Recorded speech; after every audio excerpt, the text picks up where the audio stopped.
Assalamualaikum warahmatullahi wabarakatuh. Waalaikumsalam warahmatullahi wabarakatuh. Kami dari kelompok 11 akan mempresentasikan mengenai Muhammadiyah sebagai gerakan ekonomi. Namun sebelum kita masuk ke pembahasan, izinkan saya untuk memperkenalkan anggota kelompok dari kelompok 11. Yang pertama ada Ardiansyah Nur Muhammad dengan NIM 056. Yang kedua ada saya sendiri, saya Ayu Fabela dengan NIM 061. Dan yang terakhir ada Rika Dia Eka Pratiwi dengan NIM 071. Sebelum kita masuk ke dalam inti pembahasan, izinkan saya untuk mempersilahkan rekan saya untuk membacakan ayat suci Al-Quran. Kepada yang bertugas, dipersilahkan.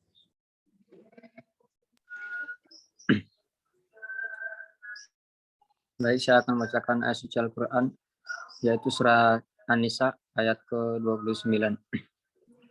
Bismillahirrahmanirrahim. A'udzu billahi minasyaitonir rajim.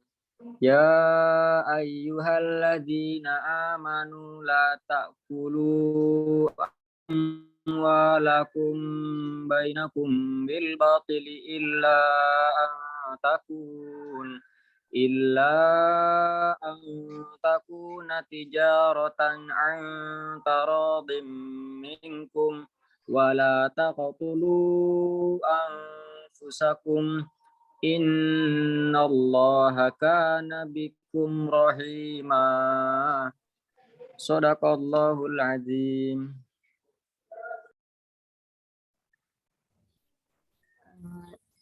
Diucapkan terima kasih kepada rekan saya yang telah bertugas. Lalu untuk materi yang selanjutnya akan dijelaskan oleh rekan saya. Untuk yang bertugas saya persilahkan. Baik, yang pertama yaitu ada sumber kekuatan ekonomi Muhammadiyah. Awal mula kehadiran Muhammadiyah itu dimulai dari sumber kekuatan dakwahnya yang didukung oleh para pelaku ekonomi yang memiliki pengetahuan sekaligus disinari dengan keimanan, sehingga dapat menyebarkan nilai-nilai keislaman ke berbagai daerah di Indonesia yang mayoritas masyarakatnya belum mengenal sama sekali apa itu Muhammadiyah. Kekuatan ekonomi Muhammadiyah pada saat ini sungguh sangat luar biasa apabila dibandingkan dengan awal mula kehadiran Muhammadiyah yang sasarannya pada saat itu dakwahnya serba subsidi oleh para dermawan, khususnya kepada para pengurus. Yang kedua, yaitu ada Muhammadiyah dan kelas menengah. Muhammadiyah menghadapi dilema di bidang ekonomi dengan dukungan masyarakat kelas menengah. Bagian dari apa yang dihasilkan tersebut merupakan hasil yang diperoleh dari sistem ekonomi yang masih dalam pembahasan. Bahkan, itu telah berakar dari generasi ke generasi dan dinikmati dengan senang hati. Gaya hidup kelas menengah ini cenderung hedonistik, sehingga ada hambatan untuk mengarah pada perilaku ekonomi yang relatif Islami. Di sini, Muhammadiyah diminta oleh parlemen yang berkompeten untuk menciptakan kepastian hukum jika terjadi masalah di bidang ekonomi. Selanjutnya akan dilanjutkan oleh rekan saya. Baik, akan saya lanjutkan. Untuk materi yang ketiga ini terdapat pasang surut gerakan ekonomi Muhammadiyah. Muhammadiyah telah melakukan dakwah dengan berbagai macam bentuk perekonomian, namun tidak semuanya berhasil. Dan ketidakberhasilan tersebut disebabkan oleh beberapa faktor. Yang pertama, orang yang terlibat sebagian besar hanya pengamat ekonomi saja. Yang kedua, Muhammadiyah masih belum memahami betul mengenai batasan hukum dalam memperoleh keuntungan. Yang ketiga, hubungan kerjasama antar warga dengan amal usaha persyarikatan Muhammadiyah sangat minim kebersamaannya dalam tolong-menolong. Yang keempat, pengambilan kebijakan dalam Muhammadiyah kurang fokus dalam tataran implementasi mengenai apa yang sudah ditentukan oleh Muhammadiyah. Yang kelima, sebagian warga Muhammadiyah kerjanya belum menampakkan nilai-nilai seperti Muhammadiyah, yakni memiliki etos kerja yang baik dan dilakukan dengan kejujuran. Dan yang terakhir, pebisnis Muhammadiyah yang ada di Indonesia belum memiliki kerja yang baik.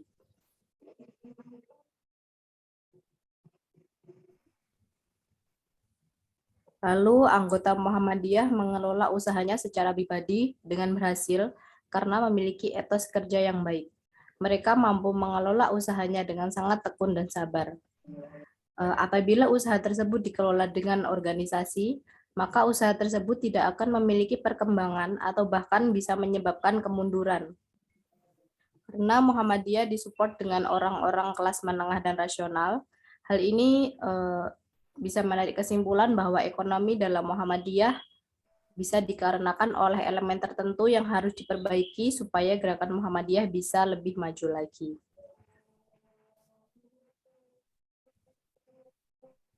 Lalu yang keempat, terdapat model gerakan ekonomi Muhammadiyah. Jadi model gerakan ekonomi Muhammadiyah ini memerlukan dukungan dari perguruan tinggi Muhammadiyah untuk meningkatkan sumber daya manusianya. Dan Majelis Pembina Ekonomi Muhammadiyah pada era kepemimpinan M. Amin Rais sudah merumuskan 3 hal, yaitu mengembangkan amal usaha milik Muhammadiyah yang mempresentasikan kekuatan ekonomi organisasi Muhammadiyah,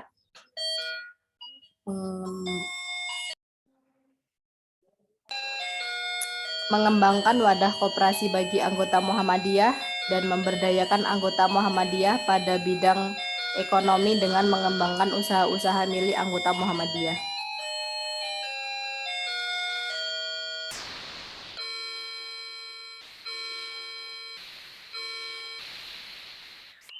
Lalu Muhammadiyah juga memiliki peluang untuk mendesain model gerakan ekonomi secara internal dan eksternal.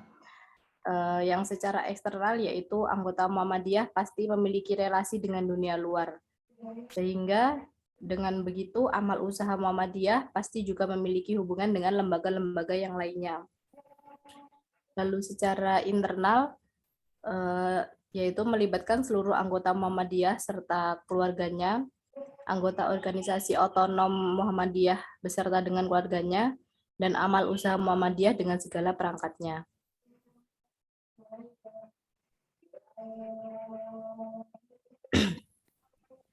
Jadi kesimpulannya adalah pendiri Muhammadiyah itu adalah Kiai Haji Ahmad Dahlan, dan kehadiran Muhammadiyah itu berasal dari kekuatan dakwahnya yang juga didukung oleh pelaku ekonomi. Dengan cara itu, maka para pendakwah dapat menyebarkan nilai-nilai keislaman mengenai Muhammadiyah di berbagai daerah. Dan kekuatan ekonomi Muhammadiyah pada saat ini bisa dikatakan sangat luar biasa karena kehadiran Muhammadiyah yang dimana sasaran dakwahnya itu serba subsidi oleh para dermawan yang dikhususkan kepada para pengurus. Supaya kekuatan ekonomi Muhammadiyah semakin lancar, maka Muhammadiyah mengadakan kegiatan bisnis untuk membantu gerakan Muhammadiyah mencapai sebuah tujuannya. Dan tidak hanya itu, dengan adanya kegiatan bisnis ini, maka akan memberikan dampak yang baik untuk pemberdayaan suatu ekonomi masyarakatnya dengan tujuan untuk menciptakan lapangan pekerjaan dan juga mengatasi masalah pengangguran.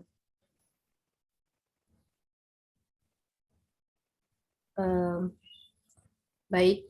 Sekian presentasi dari kelompok 11. Kurang lebihnya apabila ada salah kata dari anggota kelompok kami mohon maaf yang sebesar-besarnya, dan akan saya akhiri. Wassalamualaikum warahmatullahi wabarakatuh. Waalaikumsalam warahmatullahi wabarakatuh.